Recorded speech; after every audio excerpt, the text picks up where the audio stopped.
Bonjour, je suis Catherine Barlois, coach en bilan de compétences pour Blue Midlife. Après des années comme chef de projet dans la recherche clinique, je suis devenue coach et je vous accompagne pour trouver votre voie professionnelle dès maintenant. Bienvenue dans ce podcast où je partage avec vous, seul ou avec mes invités, des conseils, des expériences, du coaching dans la bonne humeur. Alors, on est parti pour l'épisode du jour. Bonjour à tous et bienvenue dans l'épisode numéro 126 du podcast Blue Mid Voice, où je suis l'invitée de l'équipe de Yippie Matin pour parler de l'écoute. Et ce sera la première partie, tant le sujet est vaste. Mais avant de plonger dans l'épisode du jour, j'ai une question pour vous. Est-ce que vous vous sentez encore à votre place dans votre travail ? Si la réponse est pas vraiment, ou si vous avez cette impression de tourner en rond sans trop savoir ce que vous pourriez faire d'autre, si vous rêvez secrètement de tout envoyer balader pour vous sentir alignée, utile et heureuse d'aller bosser le matin, alors j'ai quelque chose pour vous. Je propose des bilans de compétences pas comme les autres et du coaching pro avec structure, profondeur, mais surtout dans la bonne humeur. Résultat, vous vous connaissez mieux, vous reprenez confiance en vous, vous retrouvez du sens et vous construisez un projet pro qui vous ressemble vraiment. Et si vous ne savez pas par où commencer, le plus simple, c'est d'en parler ensemble. Vous trouverez toutes les informations et un lien pour me contacter dans la description de ce podcast. Et maintenant, place à l'épisode du jour. Je vous souhaite une belle écoute. Alors, je vous partage aujourd'hui un moment que j'ai vécu récemment. J'ai été invitée dans Yippie Matin et franchement, je trouve ça hyper agréable de changer de côté du micro. Quand on est invité, on se laisse guider, on se laisse surprendre et on mesure aussi la qualité de présence de celles qui nous reçoivent. Alors, avec Martine et Anne de l'équipe de Yippie Matin, on est parti sur un échange très vivant autour de l'écoute. Les silences, la présence, le non-verbal. Est-ce que ça change quand on est fatigué ou quand notre réservoir d'empathie est vide ? Alors installez-vous confortablement et je vous souhaite une belle écoute. Yippie Yippie Matin, l'émission qui réveille tes neurones en douceur. Bonjour à tous, pour cette émission aujourd'hui de Yippie Matin, on va parler d'un sujet qui ne concerne pas seulement les thérapeutes, mais qui concerne un petit peu tout le monde, c'est le sujet de l'écoute. Parce que ce sujet, il est tellement important. Aujourd'hui, on a invité Catherine et c'est Anne qui vient animer avec moi, pardon. Oula, les matins, ils sont difficiles. Voilà. Et du coup, Catherine, tu étais déjà venue dans notre émission, mais je te propose de te représenter. Eh bien, écoute, déjà, merci pour l'invitation. Je suis très contente de participer à ce podcast. Donc, moi, je suis Catherine Barlois, je suis coach. J'accompagne aussi bien les transitions professionnelles que scolaires. Et en fait, je fais passer du flou à la clarté avec toujours en ligne de mire, en fait, d'avoir une vie pro au service de sa vie perso. Donc, je suis ravie de participer à ce podcast sur l'écoute parce que, en fait, l'écoute, c'est un peu ma deuxième nature. Voilà. Voilà. Anne, est-ce que tu veux rappeler aux gens un petit peu ce que tu fais? Du coup, moi, je suis équithérapeute. Je travaille effectivement essentiellement avec les chevaux parce que ça apporte aussi sur le sujet du jour, il y aura aussi des petites nuances qui pourraient être apportées, qui pourraient être intéressantes. Et effectivement, je rejoins complètement Catherine sur la posture d'écoute qui est, à mon sens, un sujet qui est essentiel et qui fait vraiment partie d'une posture qui est hyper importante. Voilà. Je vous propose qu'on rentre tout de suite dans le vif du sujet, du coup, et qu'on aborde un petit peu cette notion de c'est quoi la posture d'écoute. Alors moi, pour moi, en fait, la posture d'écoute, ça va au-delà d'une technique. C'est faire un espace à l'intérieur pour accueillir l'autre dans tout ce qu'il va nous partager. Ok, intéressant. En fait, on parle beaucoup d'écoute dans le cadre thérapeutique, mais on peut en parler aussi dans la vie de tous les jours, en fait.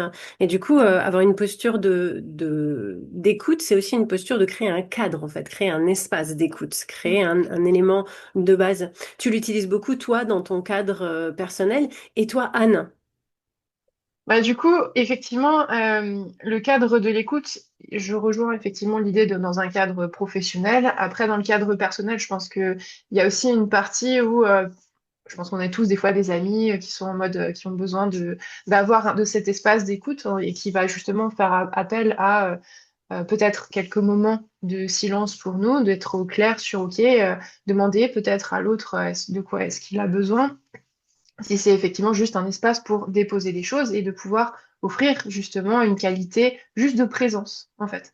Et c'est justement sur cette notion de présence que je trouve ça très intéressant. Je vais faire le parallèle maintenant avec les chevaux, où c'est vraiment quelque chose qui est absolument essentiel avec eux. C'est ce dont ils ont pleinement besoin pour être en relation.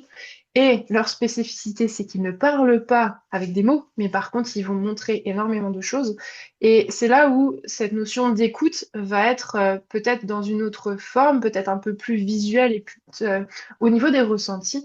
Mais par exemple, je le vois avec ma jument, quelle est l'écoute, par exemple, que je vais avoir avec elle, ça va être dans son comportement, au niveau de la fluctuation de son énergie, si je vois qu'elle est plus falagada et que d'un coup, il y a un truc qui a besoin de sortir. Ou si juste elle me montre en fait, parce que encore une fois, il n'y a pas ce langage qui va me dire, hey, j'en ai marre, mais non, ou alors, ah, ça c'est trop bien. Bah, par exemple, non, par contre, je vais voir que, ouh, il y a une oreille qui se plaque en arrière en mode, ah, il y a un truc qui me dérange, qu'est-ce que tu fais? Ou alors, par contre, ah, ça détend et on va vraiment voir globalement au niveau du langage corporel une véritable détente ou des fois des petits signaux. Et je pense que aussi, dans la posture d'écoute, ce qui est important, c'est d'être cette capacité d'être présent pour pouvoir observer ces petits signaux. Chez les chevaux, en gros, on n'a pas trop d'autre choix que d'observer ces choses-là parce que des fois, ils sont très discrets. Après, c'est vrai que l'avantage de l'humain, c'est qu'il y a la parole qui va pouvoir se greffer dessus. Petite nuance, il y a quand même effectivement quand même 80% du langage qui est non-verbal. Donc, cette capacité d'observation dans cette posture d'écoute, je pense, est également essentielle. Effectivement, on n'écoute pas forcément qu'avec ses oreilles, on écoute aussi avec ses yeux d'une certaine manière. En tout cas, l'écoute, c'est surtout une position d'attention à l'égard d'autrui, c'est-à-dire d'offrir un espace d'attention à l'égard d'autrui et lui donner la possibilité, en fait, d'être complètement observé, complètement le centre de l'attention d'une certaine manière, c'est de lui laisser une certaine place. C'est d'offrir cette espèce de cadre, en fait, naturel à la personne pour qu'elle puisse trouver sa place aussi, pour qu'elle puisse exprimer ce qu'elle est. Mais la posture d'écoute, c'est pas que d'écouter, c'est-à-dire c'est pas seulement se taire. L'écoute, forcément, c'est aussi des interactions. Mm. Oui, oui, oui. Et moi, ce que j'aime bien en fait dans l'écoute, c'est OK, on a laissé la place à l'autre et s'il est OK, on peut lui faire aussi un reflet sur ce qu'on a entendu ou sur ce qu'on a vu, comme tu partages, Anne. Euh, Mm. J'avoue que les relations d'écoute, soit dans la vie courante, soit avec mes clients, se font par Zoom, donc souvent avec l'image, mais en parallèle, en fait, j'ai un pote d'empathie, donc on s'offre de l'écoute chaque semaine, et là, c'est que par téléphone. Et j'écoute ces silences aussi, voilà. Et on se fait des reflets par rapport à ce qu'on a entendu. Même si on a utilisé les mêmes mots, ils résonnent pas forcément pareil en nous, parce qu'on a un référentiel différent, une histoire différente, et c'est ça qui est intéressant. Ça permet de prendre du recul par rapport à ce qu'on a partagé. Ce que j'aime dans ce que tu dis, c'est que justement, en plus, l'écoute, c'est un espace dans lequel on n'est pas censé non plus remplir les silences. C'est-à-dire que l'écoute, c'est aussi Mm. accepter jusqu'au bout des silences, en fait. C'est d'avoir cette possibilité. Mais des fois, effectivement, la personne, elle est dans une situation, elle sait plus quoi dire. Elle sait plus quoi avancer. Et nous, en tant que thérapeute, donc là, pour la partie thérapeutique, mais ça peut servir à tout le monde, hein, il y a les formulations qu'on utilise de base, qui sont déjà parfois prendre un des derniers mots de la phrase ou une des dernières choses qui a été dite. Bon, ça, c'est de la reformulation un petit peu classique, psychologique, de on prend le dernier mot de ah, tu as dit telle chose. Ah, et bien c'est aussi de demander une forme de c'est-à-dire de précision, de préciser un mot, préciser un terme, aider la personne en fait à approfondir son propos. Donc le but c'est de lui donner de la nourriture pour lui dire si si j'écoute, je suis tellement attentif que même j'ai envie de comprendre certaines choses derrière ce que tu as dit. J'ai envie d'approfondir ma compréhension de ce que tu es en train de dire. Donc l'écoute c'est à la fois regarder, mais c'est aussi comprendre. C'est aussi cette capacité de compréhension et de sentir en fait quand la personne elle a la possibilité ou la facilité de parler ou que justement il y a quelque chose qui est difficile pour elle. Et je trouve qu'effectivement, dans ces silences, il y a quelque chose de... Les silences disent long, tant sur la personne où, bah, par exemple, elle va être en train de processer tout simplement, et elle a juste besoin qu'on lui laisse le temps. Et je trouve que le fait d'offrir ça à la personne, en disant, OK, je dis rien, je te laisse gérer, OK. Puis après, si tu sens que éventuellement relancer, comme tu dis, et questionner, ou offrir tout simplement cet espace, cette qualité juste de présence dans le silence. C'est quelque chose qui aussi, il se passe des choses dans le silence et même apporter cette par ce silence juste l'énergie de soutien, en fait. Juste dire, OK, je te vois, je suis là, prends ton temps. Et je pense que c'est quelque chose aujourd'hui dont on a vraiment, vraiment beaucoup besoin parce que dans une société, je trouve, où il y a beaucoup de choses qui vont très vite. C'est des choses auxquelles on n'a plus forcément, pas l'occasion en tout cas, d'avoir accès. Et juste offrir ça, de dire, attends, viens, on prend le temps, on souffle un coup, on respire, on se tait, ça ira très bien aussi. On n'est pas obligé d'être dans le faire, faire, faire ou vite, vite, vite. Et dans ces temps de silence aussi, ce que je trouve intéressant, c'est il y a des personnes pour qui le silence est extrêmement compliqué. Dire il y a une solution, il faut que je dise quelque chose. Est-ce que bah pas forcément. Je pense qu'il y a une espèce de problématique aussi de si on a tant de mal à écouter, c'est qu'on est très auto-centré. C'est qu'on a besoin, Mm. on a ce propre dialogue, sa propre parole intérieure, et que bah, justement on a du mal en fait à se mettre dans cette position de tiens en fait si je devais rien faire, juste me positionner pour écouter. Qu'est-ce que t'en penses, Catherine? Et, oui, et c'est OK de pas savoir. Ouais. C'est comme ça qu'on apprend de l'autre, d'une part. Et puis, c'est vrai que ce que tu dis, Anne, euh, ressemble bien à notre société il faut trouver quelque chose pour combler le silence. Il faut trouver une solution. Et, euh, et on a tendance, alors pas nous, parce qu'on est formés aussi, mais on peut avoir tendance, quand même, avec notre petit dialogue intérieur, à être dans le mode réactif. Tu devrais faire ça. Ah oui, et je sais que, et j'ai lu. Ah, écoute, ce bouquin-là, il est super, tu devrais le lire. Et en fait, on peut combler comme ça et apporter plein de choses et on quitte l'écoute, on quitte l'empathie et, euh, et on quitte notre place, en fait. Dans un monde où on est bombardé d'informations, bombardé par les réseaux sociaux, et en plus, dans un court laps de temps, on reçoit énormément d'informations.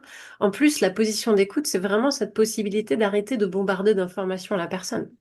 Lui donner la possibilité d'avoir un espace de, tiens, tout d'un coup, j'écoute plus le monde extérieur, j'écoute mon monde intérieur.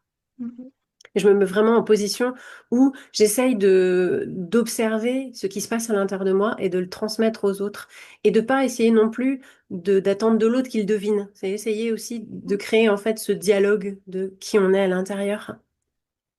Et j'ai envie de poser une question un petit peu avancée, mais est-ce qu'on peut bien écouter lorsqu'on est en train de faire quelque chose d'autre? Moi, je suis une spécialiste pour écouter les gens de ma famille ou les gens qui m'entourent en faisant du tricot ou en faisant des petits jeux sur mon téléphone ou en faisant des choses parce que j'ai toujours cette espèce de besoin d'hyperaction, d'hyper stimulation de mon cerveau. C'est difficile de garder une situation d'écoute quand les gens me donnent beaucoup d'informations et que je dois être juste en mode écoute, sachant qu'en tant que thérapeute, c'est vraiment que ça me demande forcément l'effort du thérapeute qui est celui d'être complètement disponible pour mes clients. Donc ça, je le fais pas avec mes clients.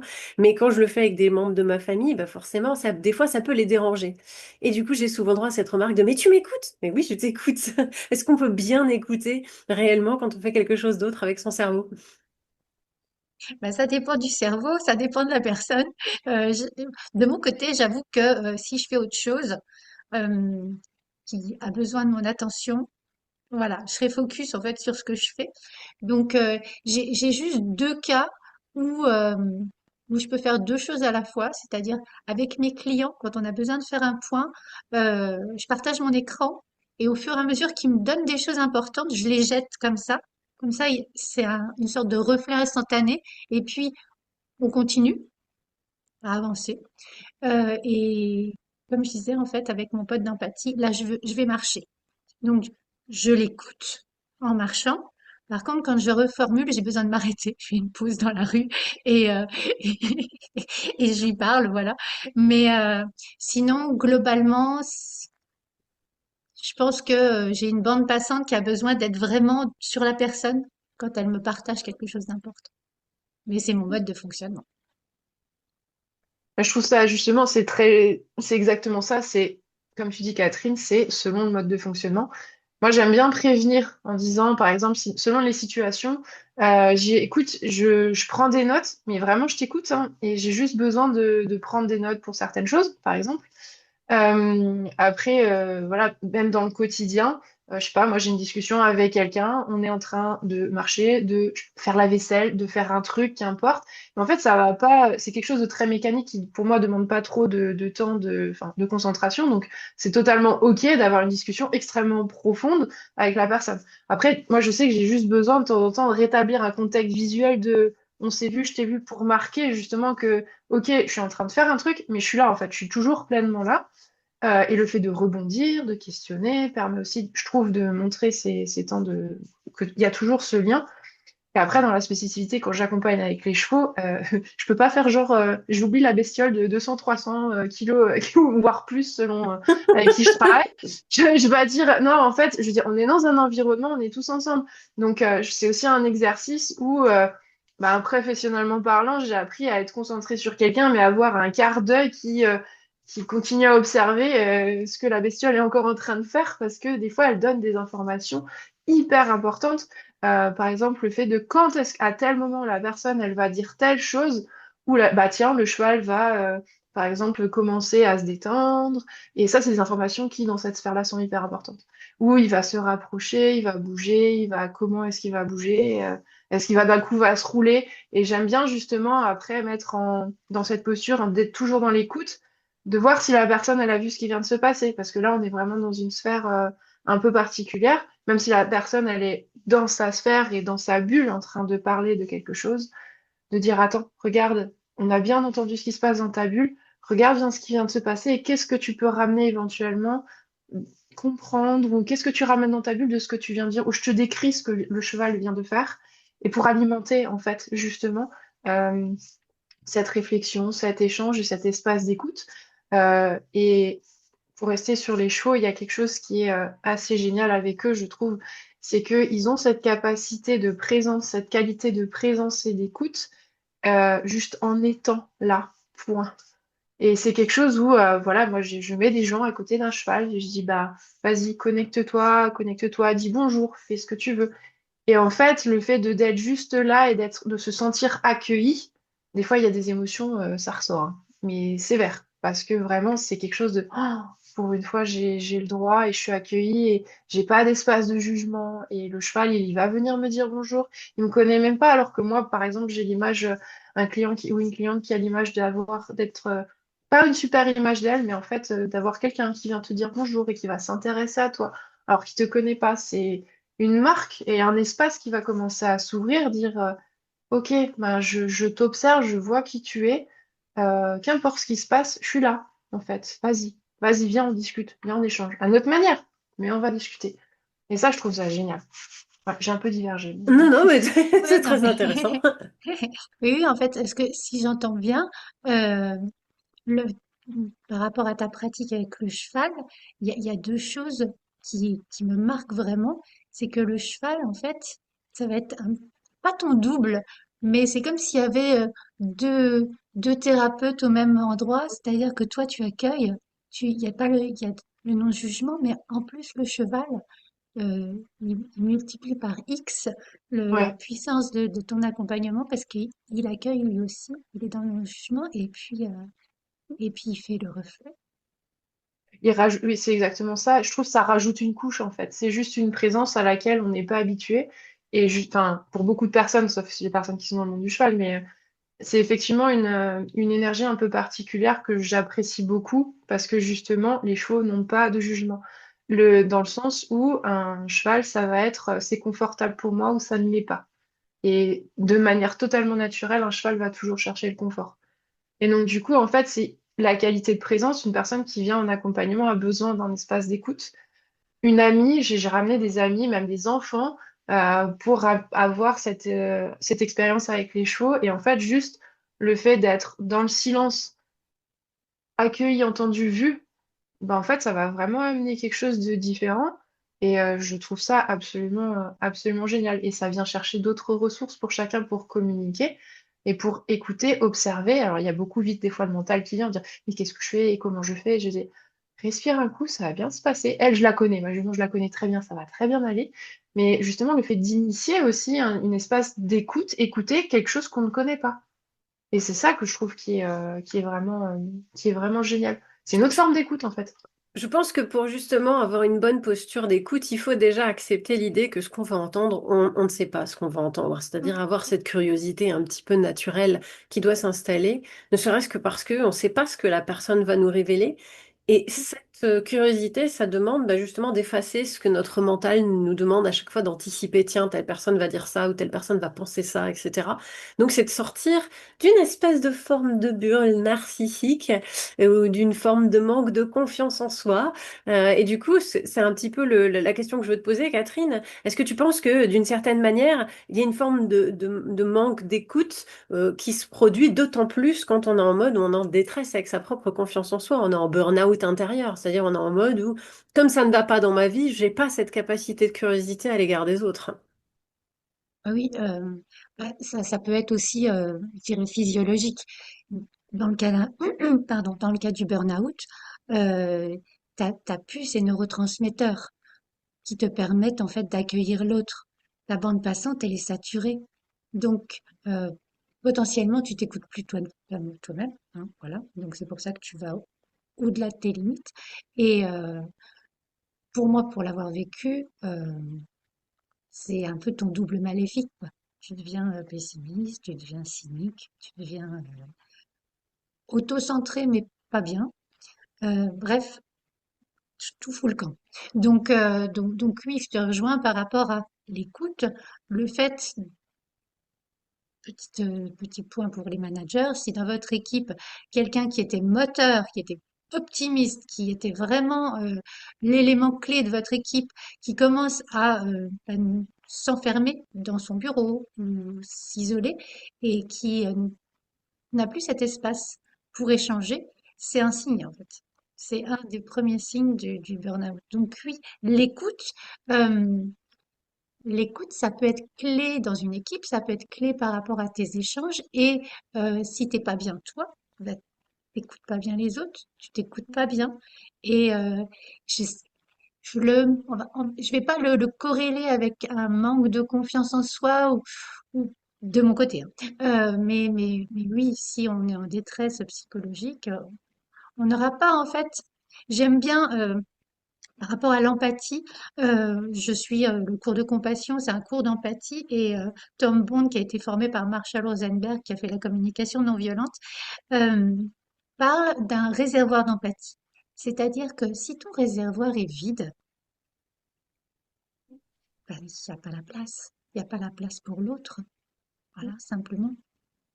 Donc, euh, donc oui, euh, pour bien écouter, faut être bien avec soi-même et ensuite s'ouvrir à l'autre. C'est comme ça que je le. Moi, je pense qu'il y a une vraie posture à avoir d'écoute et que quand on n'a plus d'écoute, il faut tout d'un coup se dire, tiens, en fait, c'est moi que je dois écouter là maintenant parce que ça va pas, en fait. Parce que quand tout va bien, en fait, on a cette capacité à se mettre à l'écoute de l'autre, on a cette capacité de curiosité à l'égard du monde ou à l'égard de ce qu'une personne va nous dire, même si c'est la même chose que ce qu'elle va nous dire d'habitude, même si on pense qu'il va y avoir une forme de ritournelle. Il y aura des fois des choses nouvelles qui vont sortir de cette écoute. Et puis, l'écoute, c'est aussi parfois peut-être faire ce feedback, de dire, bah écoute, tu vois, cette chose, tu me l'as déjà dit. Donc, est-ce que tu as quelque chose d'autre à me dire supplémentaire ou est-ce que tu veux encore en parler parce que ça te fait du bien d'en parler encore? C'est vrai que dans le cadre thérapeutique, des fois, les gens, ils pensent qu'ils doivent répéter, répéter, répéter leur trauma, ce qui, je pense pas être toujours une meilleure, une super idée en tout cas. Parce que justement, c'est une façon de ressasser un petit peu aussi. Le but, c'est aussi d'inviter l'autre à renouveler ce qu'il a à dire ou du moins d'aller plus profondément dans ce qu'il a à dire. Et c'est cette écoute justement qui va permettre de dire, bah, écoute, tu l'as déjà dit ça, parce que j'ai été attentif la fois d'avant, j'ai beaucoup écouté, je sais ce que tu m'as dit, du coup, je vais t'apporter le fait de peut-être que tu es peut-être pas obligé de répéter exactement ce que tu m'as raconté, mais de m'apporter quelque chose de nouveau. C'est même un peu un symptôme d'une personne qui ressasse. C'est une personne qui aussi n'est pas écoutée et qui a tellement l'habitude de pas être écoutée qu'elle a besoin de se répéter son histoire en fait pour pouvoir avoir quelque chose où elle va donner une certaine forme de valeur. J'ai beaucoup aimé aussi ce que tu as dit, Catherine, parce que ça a eu beaucoup d'écho pour moi au niveau professionnel quand j'étais encore salariée et qui était l'époque où justement quand je commençais à me fermer sur moi-même, quand je commençais à ne plus participer aux réunions, quand j'avais plus d'avis à donner, c'était le moment où j'en avais marre. Et vraiment, dans les mois qui suivaient, en général, j'allais changer de société parce que c'était vraiment, je me sentais plus écoutée. Anne, t'as un passif aussi un petit peu dans les ressources humaines, ça te parle? Ah oui, oui, non, mais après, ça, c'est un défaut d'écoute. il y a une accumulation de choses qui peuvent se faire, enfin, de ce que moi j'avais vu et vécu, hein, et que en fait, à un moment donné, ça sort en mode cocotte minute qui explose en fait. Et du coup, il y a une accumulation de choses qui vont effectivement poser tout un problème au niveau systémique, au niveau de l'entreprise, que ce soit un manager, un directeur, même enfin, un salarié, un membre d'une équipe. En fait, ça va vraiment avoir de gros impacts. Et en fait, on se rend compte que c'est ce qui a été mentionné juste avant. Effectivement, il y a besoin d'être bien avec soi pour pouvoir être qu'il y ait une espèce de logique en fait de communication qui puisse être OK et que il y ait cet espace pour pouvoir être en capacité d'entendre qu'il puisse y avoir des dysfonctionnements, pardon, que ça puisse être aussi effectivement des impératifs de l'entreprise ou autre. Il y a vraiment cette espèce de compréhension globale qui est importante pour que justement ça évite les frustrations et que honnêtement que ça pète et que ça prenne après des proportions parce que après faut gérer hein, le après quand ça pète dans tous les sens bah c'est là c'est encore plus compliqué de récupérer quelque chose de repartir sur des bases alors que bah effectivement s'il peut y avoir une certaine écoute progressive ou même je veux dire des fois moi ça m'est arrivé il y a des gens qui viennent me voir disaient ah il y a un truc c'est pas possible franchement je vais dire honnêtement je suis vraiment pas en mesure de t'écouter là parce que j'ai pas le temps j'ai pas l'espace disponible et je trouve que c'est très honnête aussi de dire à un moment donné je suis pas en capacité par contre on se trouve un autre moment. Dire, ok, mais là, vraiment, je suis en plein dans le feu. Je comprends qu'émotionnellement, c'est hyper compliqué pour toi, mais là, vraiment, je suis désolée, je suis pas dispo. Vraiment, c'est pas possible. Parce que je préfère offrir un moment d'écoute de qualité où ça va être constructif pour tout le monde, plutôt que d'écouter d'une oreille, moi, en train de me dire qu'il me saoule, alors que j'ai une réunion dans 2 minutes ou n'importe quoi, enfin, qu'importe. Et de pas avoir cet espace-là, l'autre, ça va le frustrer encore de ouf, et du coup, il y a personne qui m'écoute, et ça part en, voilà, bref. C'est pas très constructif. Donc, effectivement, je pense qu'on a toutes des expériences professionnelles où on se rend compte que l'écoute, c'est quelque chose de fragile, parfois. Ouais, oui, Il faut en prendre et soin. puis c'est peut-être un espace aussi où on doit créer un espace d'accueil dans l'oreille de l'autre. Et ça veut dire peut-être lui demander, en fait, est-ce que tu as envie de m'écouter? Est-ce que tu as du temps pour m'écouter? Est-ce qu'on peut passer du temps ensemble? C'est aussi une façon de donner un peu une indication aussi à l'autre de combien de temps il peut donner ou disposer. L'avantage du cadre thérapeutique, c'est qu'il y a un début et qu'il y a une fin. C'est timé, c'est merveilleux pour ça. C'est un cadeau que nous, on a les thérapeutes, ça commence à 1 heure et ça finit à 1 heure. On peut être un peu souple sur l'horaire de fin à quelques minutes près, mais il y a un vrai début, il y a une vraie fin. Et que ça permet à la personne de se livrer, ça lui permet aussi de savoir, bah, en fait, on n'a pas le temps trop non plus d'atteindre un sujet, en fait. Il faut y aller, faut se lancer. C'est un espace où on peut se permettre de plonger. Mais quand on est dans la vie de tous les jours, c'est pas forcément évident de se mettre dans la situation d'écoute, dans la situation professionnelle. On a des actions à faire, on a des choses à produire et que des fois on a quelqu'un qui vient à côté et qui a besoin d'être écouté et finalement en fait c'est pas valorisé hein, dans le travail. On ne paye pas des personnes dans l'entreprise à avoir de l'écoute et pourtant ça fait partie du travail du manager. Il devrait y avoir dans sa fenêtre de temps une espèce dans son timesheet quoi, il devrait y avoir quelque chose qui est vraiment le passer du temps à écouter son équipe, écouter ce qu'ils sont en train de vivre dans la réalité du terrain, écouter ce qu'ils sont en train de vivre avec les clients, comprendre quelles situations ils ont comme difficultés. Et puis la deuxième chose, comme tu l'as dit, l'écoute, ça demande aussi de temps en temps de ranger son ego de côté, parce que la personne, elle va pas toujours nous dire des choses qui vont être agréables, et qu'il faudra pas forcément le prendre personnellement. L'écoute, ça demande aussi de se détacher un petit peu de son ego. C'est pour ça que je parlais de ce côté de si on n'a pas l'écoute, et ben en fait, on a en fait ce côté, on est très auto-centré. C'est-à-dire qu'il faut faire très attention à son ego au milieu de l'écoute. Qu'est-ce que tu en penses, Catherine? Ah oui, oui, oui. Bah, c'est l'un des accords Toltec qui dit ne pas prendre les choses personnellement. Donc oui, oui, oui, disons qu'en fait, parfois la personne en face de toi utilise des mots qui peuvent être blessants si tu le prends personnellement. Si elle a, et il peut y avoir le tu qui tue, hein, t'es nul, forcément là, ça passe pas ça. Et le fait d'être outillé avec, on va dire, communication non violente ou autre, permet d'avoir ce recul, d'une part, et dans les équipes, euh, il y a l'écoute, certes, mais il y a aussi le fait de pouvoir exprimer ce qui est à l'intérieur d'une façon neutre ou qui donne simplement ce que toi tu ressens. Voilà. Parce que ça, incriminer l'autre ou incriminer l'équipe, ça va pas être forcément constructif. Et c'est un petit peu ce qu'on disait tout à l'heure, c'est s'écouter soi et pouvoir parler de ce qu'on ressent soi, ça s'apprend aussi. C'est même probablement par le fait de, parfois dans l'écoute, donner ce feedback, dire écoute, là, tu es en mode incrimination. C'est pas constructif. Les gens, ils auront une difficulté à t'entendre. En plus, si tu passes ton temps à les accuser ou à leur dire ça ne va pas ce que tu fais, mais plutôt d'exprimer ce que toi tu vis au quotidien et en quoi ça incombe sur ton travail, sur ton humeur, sur ton estime personnelle, là, ça devient plus constructif parce que ça permet aux gens d'aider à essayer de construire une solution avec toi. Plutôt que de rejeter la faute sur l'autre ou de écouter, c'est aussi parfois faire ce feedback, c'est-à-dire avoir ce côté de tiens, en fait, ce que tu transmets, ce n'est pas l'information principale. L'information principale, c'est peut-être tout simplement que ça ne va pas. Et que du coup, tu as besoin d'aide pour qu'on t'aide à aller mieux. Et ça veut dire aider l'autre aussi à arriver à formuler cette phrase de j'ai besoin d'aide. Oui, le faire passer à une étape suivante. Tout à fait. Mm. Anne, tu as rencontré un peu ce genre de situation en entreprise aussi, de ces gens qui avaient besoin qu'on leur fasse ce feedback? Après, ça dépend vraiment des entreprises dans lesquelles on est. Après, il y a ce que je retiens surtout, c'est effectivement, on n'est pas payé pour avoir de l'écoute. Et selon les entreprises où on est, des fois, il y a des difficultés. Enfin, c'est autrement perçu d'avoir un espace un peu en mode, en fait, bureau des plaintes. C'est pas le but. Mais sauf qu'à un moment donné, il y a quand même besoin d'avoir un espace où ça sort parce que bah sinon. Ça peut être l'escalade. Donc c'est plus dans ce sens-là où moi j'ai vécu, où à un moment donné, voilà, on peut remonter des informations, dire ce qui va pas, etc.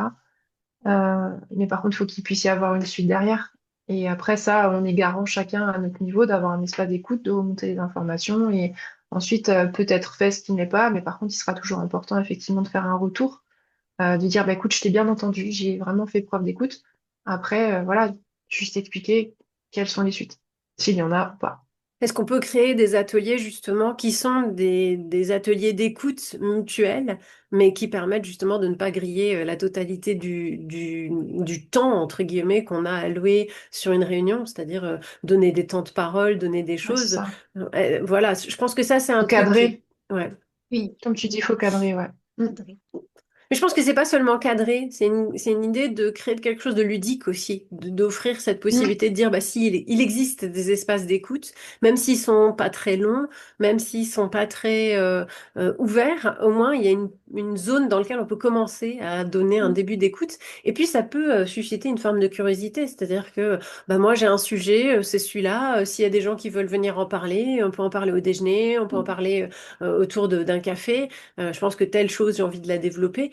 Moi, j'ai travaillé dans des sociétés où il y avait quand même beaucoup cette créativité qui était importante. Je faisais mes réunions avec des équipes de personnes qui étaient des caïds de l'informatique et on faisait nos réunions des fois à la table de ping-pong. Donc, il y avait une forme d'écoute en faisant des matchs, mais en même temps, il y avait aussi cette notion de, bah, en fait, on peut le faire dans un cadre de détente que d'écouter quand la personne a des idées. Et j'avais des personnes dans ces équipes qui des fois avaient des idées incroyablement intéressantes à proposer à des clients parce qu'ils avaient vu tel client, ils disaient voilà ce qu'on peut lui proposer, voilà ce qu'on pourrait faire. Et ça permettait de faire une proposition commerciale qui des fois était novatrice, avant-gardiste parce que cet espace d'écoute, il existait. Il existait sur Mm. tiens, j'écoute tes idées, et puis j'écoute aussi ton ressenti. Comment tu penses qu'il faudrait le faire? J'écoute ton expertise aussi. Cette notion d'écoute, c'est aussi de la reconnaissance d'une certaine Mm. manière, de la qualité de ce que la personne peut apporter quand elle va parler. Mm. Ouais. Justement, j'aime beaucoup ce que tu dis, Martine, parce que ça permet de justement mettre. En fait, c'est la notion d'attention. En fait, je trouve la notion d'écoute, ça met vraiment en lumière cette notion d'attention qui, pour moi, c'est de la reconnaissance de qui tu es, tu as de l'importance. Je reconnais tes compétences, je reconnais aussi d'une autre manière tes émotions. Je vois qu'il y a un truc qui va pas, je fais attention à toi et par contre, c'est important de t'intégrer dans un système, quel qu'il est. On parle là, effectivement de la sphère professionnelle. Euh, et c'est exactement la même chose dans les autres domaines de vie. Et je pense, Catherine, pour toi qui est justement sur cette dynamique pour que le perso et le pro soient liés, je pense que c'est quelque chose de... Enfin, je suppose que c'est quelque chose de relativement important. Ah ben, oui, oui, oui, oui. Et disons qu'en fait, quand on commence l'accompagnement, là, je vois par exemple par rapport au bilan de compétences, on va écouter déjà tout ce qui est personnel. On va faire émerger vraiment qui est la personne avant d'aller vers le professionnel. Et c'est une écoute que j'apporte, mais j'ouvre également les oreilles intérieures de la personne par rapport à ses besoins, par rapport à ses valeurs, des choses à côté desquelles on peut passer sa vie sans vraiment aller voir ce qu'il y a à l'intérieur. Donc c'est un moment d'écoute pour soi et, et c'est très révélateur. Mm. On arrive au terme de notre première partie d'émission. C'est passionnant. On vous propose de nous suivre et pour avoir la suite de l'émission, sachant qu'on va continuer de discuter autour de cette écoute et de clarifier un petit peu comment améliorer son écoute. On vous remercie pour votre attention. N'hésitez pas à mettre un like, un commentaire et à partager cette vidéo si ça vous a plu. Voilà. Avant de partir, sachez que j'ai créé juste pour vous un quiz de 3 minutes pour savoir si c'est le bon moment pour vous pour un bilan de compétences. Le lien est en description du podcast et je vous ai réservé un cadeau à la clé. Mais je ne vous en dis pas plus. À bientôt.